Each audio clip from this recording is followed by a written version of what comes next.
Selamat datang di channel Sri Ninta Tarigan. Hari ini kita akan mempelajari tentang pendengaran pada hewan. Hewan pertama yang akan kita pelajari adalah kelelawar.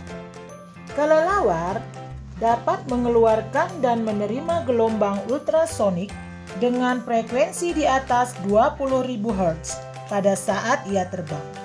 Gelombang yang dikeluarkan akan dipantulkan kembali oleh objek yang akan dilewatinya dan diterima oleh receiver atau alat penerima yang berada di tubuh kelelawar. Kemampuan kelelawar untuk menentukan lokasi ini disebut ekolokasi. Pada saat terbang dan berburu, kelelawar akan mengeluarkan bunyi yang frekuensinya tinggi, kemudian mendengarkan gema yang dihasilkan. Pada saat kelelawar mendengarkan gema, kelelawar hanya akan terfokus pada suara yang dipancarkannya sendiri. Rentang frekuensi yang mampu didengar oleh makhluk ini terbatas, sehingga kelelawar harus mampu menghindari efek Doppler yang muncul. Menurut efek Doppler, jika sumber bunyi dan penerima suara keduanya tak bergerak, maka penerima akan mendengar frekuensi bunyi yang sama dengan yang dipancarkan oleh sumber suara. Akan tetapi, jika salah satu dari sumber bunyi atau penerima suara tersebut bergerak, frekuensi yang diterima akan berbeda dengan yang dipancarkan. Pada keadaan tersebut, frekuensi suara yang dipantulkan dapat jatuh ke wilayah frekuensi yang tidak dapat didengar oleh kelelawar.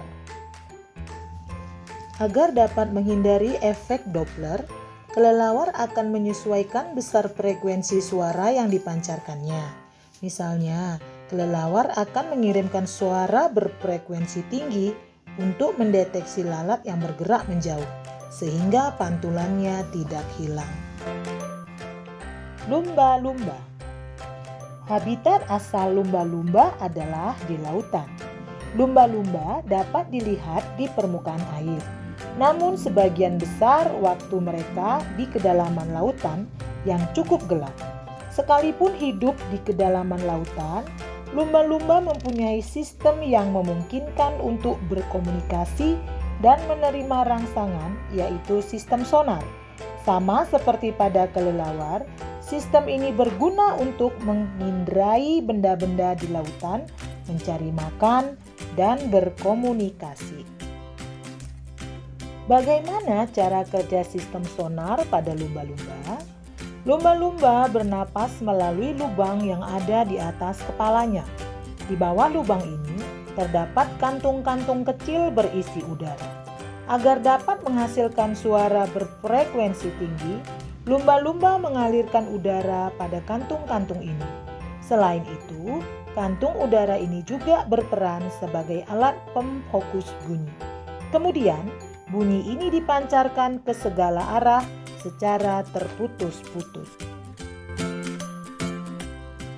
Gelombang bunyi lumba-lumba akan dipantulkan kembali bila membentur suatu benda. Pantulan gelombang bunyi tersebut ditangkap di bagian rahang bawahnya yang disebut jendela akustik. Dari bagian tersebut, informasi bunyi diteruskan ke telinga bagian tengah dan akhirnya ke otak untuk diterjemahkan. Dengan cara tersebut, lumba-lumba mengetahui lokasi, ukuran, dan pergerakan mangsanya. Lumba-lumba juga mampu saling berkirim pesan, walaupun terpisahkan oleh jarak lebih dari 220 km. Lumba-lumba berkomunikasi untuk menemukan pasangan dan saling mengingatkan akan bahaya. Nah, sekarang dapatkah kamu menjelaskan ekolokasi pada kelelawar? Dan dapatkah kamu menjelaskan sistem sonar pada lumba-lumba? Silahkan menjawab. Bila ada pertanyaan dan komentar, silahkan ditulis di kolom komentar di bawah ini. Kalau kamu suka video ini, jangan lupa like, komen, dan subscribe ya. Tekan lonceng untuk mendapatkan video baru dari saya. Terima kasih.